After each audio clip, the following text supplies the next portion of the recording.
Hey fellas, and welcome back to With a Y. In this video, I have a surprisingly topical video for you in two ways. One, the Zootopia 2 movie just came out. I still need to see it, but I can only assume a lot of you went out to see it in theaters to find out if the Zootopia abortion comic was canon, but also on this channel because I recently talked about the Deltarune or Undertale abortion comic, which was significantly less involved. I covered the original one, well, several times over the years, but I did a reread of it like a few years on because I wanted to see how it held up and how I was feeling about it with just a straight read through a few years later. But I only read the first of the trilogy, and because the movie came out recently, I figured that I would go into Borba's Born to Be Alive Part 2, the direct sequel to I Will Survive. I remember getting the most direct laughs out of this one just because of like how meandering it felt compared to the other entries in the series, but here's the top half of the first page of the comic in its full glory. If you recognize the layout of the website I'm reading this on, please forgive me. There was not a convenient place to read this all in one. Like, I Will Survive was on Imgur in all its glory, and I would read this off DeviantArt if DeviantArt wasn't a profoundly broken site that makes it a pain in the ass to navigate between different pages of an ongoing series. The comic starts out with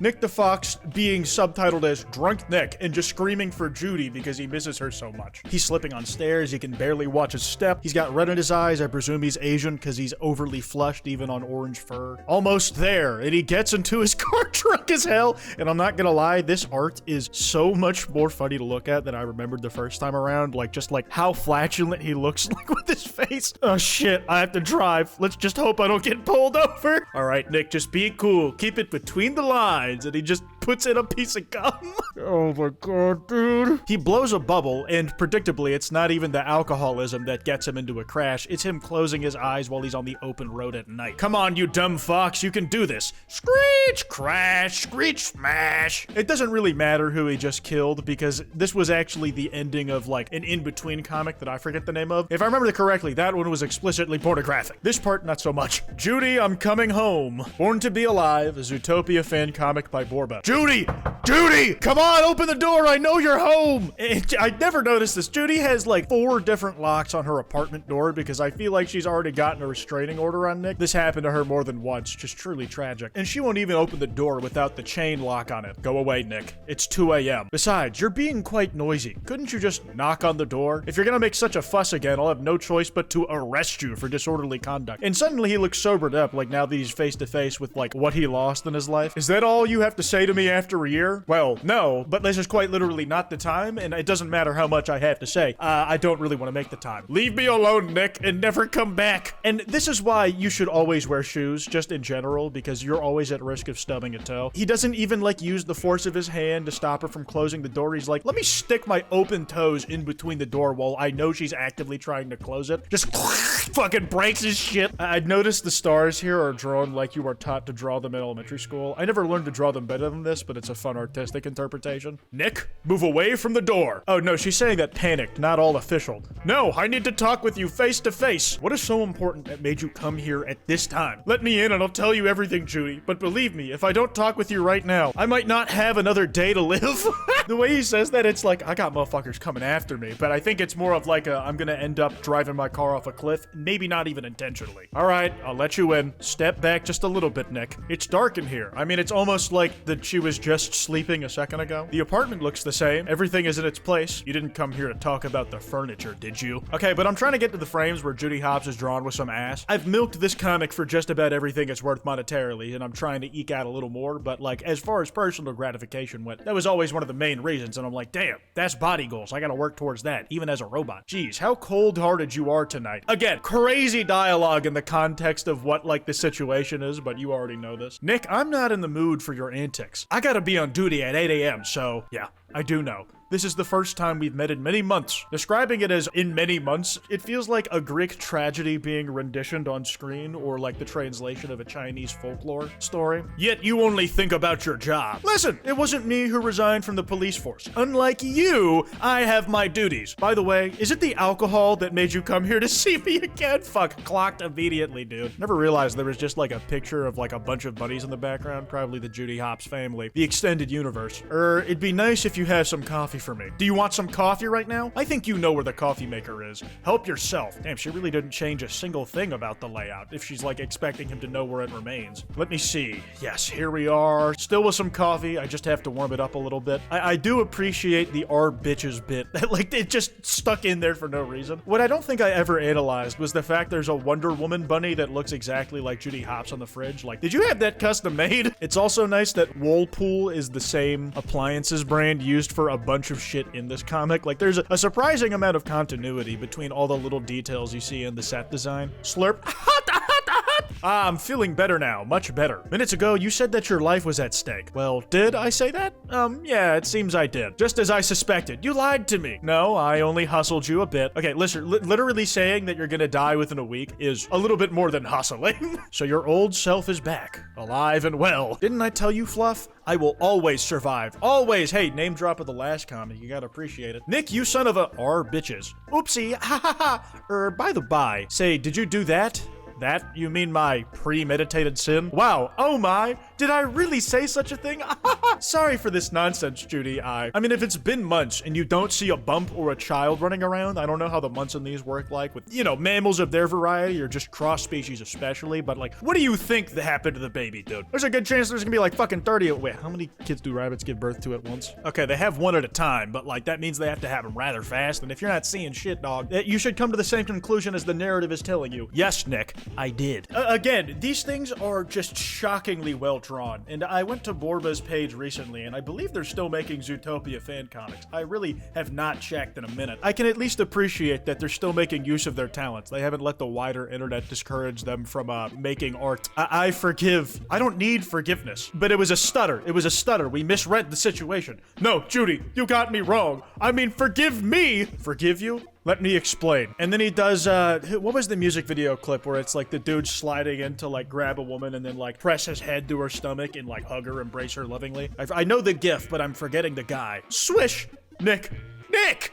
I miss you, Judy. I miss you so much. Nick, stop this and stand up. Judy, please hear me out. I did you wrong. I should have never left. I'm sorry. I'm so sorry. I should have stayed by your side. You asked me to stay, but I refused to listen to you. I was proud enough to turn my back on you. Do you think etiquette about wearing shoes in the house exists in the Zootopia universe? Because the more I think about it, I can't think of a single instance of any character in this first movie, at least, wearing a pair of shoes. Separately, I saw some people getting mad at like a gag making fun of a specific stereotype of an animal, like they did with sloths at the DMV in Zootopia 1. But furries who like genuinely used it as their persona, I saw at least one getting unironically mad, forgetting that the sloth thing existed in the first one. To leave you was the hardest thing I ever did. But my pride pulled me away from you, from your love, Judy. I thought I'd be fine, that I could forget you, but how stupid and wrong I was. Yeah, like literally drinking beer, mixing it with whiskey, and like hitting up hookers, and like in love hotels that just have erotic art on the ceilings and wires poking out the walls. This dude is genuinely running life, burning both ends of the rope. I regret bitterly for letting you face your ideal by yourself. I was such a shameful coward. But believe me, Judy, I've learned my lesson and changed my ways. Bro left at like 1:20 a.m. Like, he just, for one, this woman's makeup, incredible. But also, like, apparently, like, she was doing, like, some sweaty activities. It's incredible that, like, that makeup managed to stay that intact throughout the ordeal. I can't remember if I realized this on my first read, but fonts changing in comics indicates something specific. Like, robots get some digital analog-looking font. Normal speech gets the all caps, pretty readable, legible shit, but it gets bolded when you're supposed to read an emphasis on somebody's speech patterns. A romanticized scene becomes cursive. You can also tell it's romanticized by all the glittering and like the astigmatisms in literally every patch of light, both imagined and real, like the reflections on his eyes and the glitz that don't actually exist in the background. I'm begging you, Judy. Could you forgive my past errors and many flaws? What do you say? Will you do so and take me back? Oh, Nick. I didn't know you foxes were so emotional. Talking about him like he's a dumb broad he picked off the street. However, you walked out on me when I needed you most. But shh, it's my turn to talk. Yes, I do know that we both made many mistakes and bad choices, but you did the worst of them all by turning your back on me. All the most iconic frames from the comic just like reused here on like a shattering glass car mirror. That shit is funny as fuck. Judy, Where were you when the procedure went wrong? Do you know how much I missed you by my side when I was going through such a dreadful time? This is her imagining if Nick Wilde was here, or is this the doctor just was coincidentally a fox? Maybe if like you have a hybrid child, you go to like what the most possible risk of like the species that could have fucked you up was. Did you forget that you were as guilty of my pregnancy as me? If you really loved me, you would have been strong enough to stay with me. That's all I asked for, Nick. Your support. Instead, you just gave me the cold shoulder and walked out on me. Maybe everything would have been different if you had stayed by my side. Like shit, yeah, the possibility of conversation was killed in its cradle. No pun intended. It was a little intended. Because he walked out. Like maybe things could have been negotiated if they had let the conversation lie and talked about it later when they weren't so immediately in their emotions. Anyways, all these things are in the past now. And yes, Nick, I forgive you for being such a shameful coward. But it's too late for our reconciliation. I'm sorry, Nick. It's time for you to go. Okay, using fucking onomatopoeia lub-a-dub-a-lub-a-dub for tears, like it immediately takes it out of it for me. Like, Judy, please give me a chance. I can't live without you. Nick, you're hurting me. Let me go. Let me. Judy? And this was like the turning point for most people who read this comic. They were not expecting a third lover, much less a female fox. This woman is like on some level also my goat. She probably got told to stay in bed and it's like, I'll handle this. I'll make him go away, honey. But then things got too loud and then she said, you're hurting me. And like at that point it was just like over and done with. Like of course she's gonna intervene. Shay, I told you to stay in bed. I can deal with Nick by myself. Shay? Bed? Like he's not like this motherfucker has no concept of what is happening. This version of Nick Wilde is so fucking dumb. It's like kind of hilarious. Judy, who is this woman? And why was she in our bedroom? It hasn't been your bedroom in a minute, dog. I don't know if you've had a bedroom that is in a hotel in these last few months. Oh no, no, no, no! He like sees them going slowly reaching to grab each other's hands to give him the big news and he's like, no, no, no, no, no! Like, make it stop, make it stop! You replaced me with another fox? A female fox? I think you'd better say vixen. What's the word for a male fox? Is there something like that? Like vixen is like just kind of a hard ass title. Like it's hard to hate on that, you know? What is a male fox called? A male fox is called a dog fox, a Todd, or a Reynard. Those are all a little too close for things that I do not want to say on a YouTube video for fear of losing monetization and no other reason. But yeah, dude, immediately mogged by your species gender denotation. Like, you just got absolutely fucked on that one. I'm sorry the scientists did you like that. Again, I know we're using English as a stand-in here, but like, how did they come to this, like, as scientists in universe?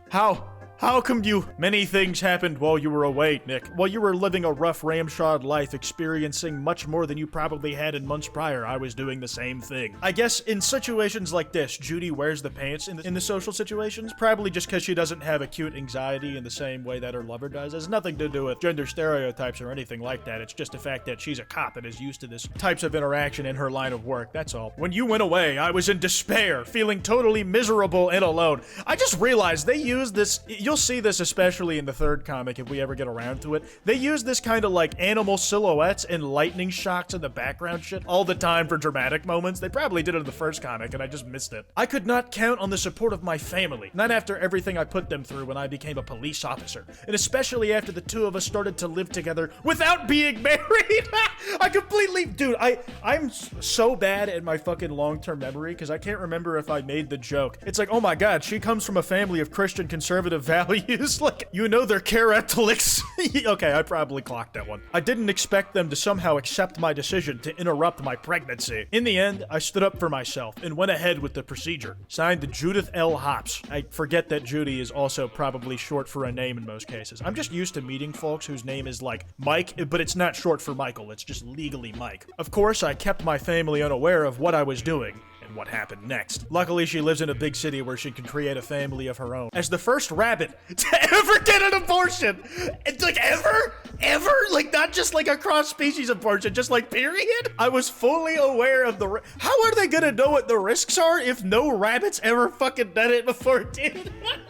Oh my god, this is not a genuine interrogation of the writing. This shit is just coming from a Zootopia fandom outsider. Unfortunately, complications happened and I had to get help at the ZPD's hospital. It was there when I met Shannon, my ray of sunshine in those dark times. She works as a garage mechanic at ZPD and came to the hospital due to a minor injury. She's sweet and shy and, like me, has gone through a stressful breakup. Okay, I'm gonna keep it a buck. Like, I get that Nick now knows where you live, but I wouldn't be giving details to like a guy you're trying to kick out of your home home and obsessively follows you, like their full name, like her place of work, places that he could potentially look up medical records depending on how HIPAA translates into the Zootopia universe. Just seems like bad practice for a cop who should really be aware of how publicly accessible and how easy it would make her to find. If not her, what about her loved ones? We became friends and began to cheer each other up. But that doesn't explain why things aren't just black or white, Nick. There's a large gray area in between, and Shay and I are well in the middle of it. Even we were greatly surprised when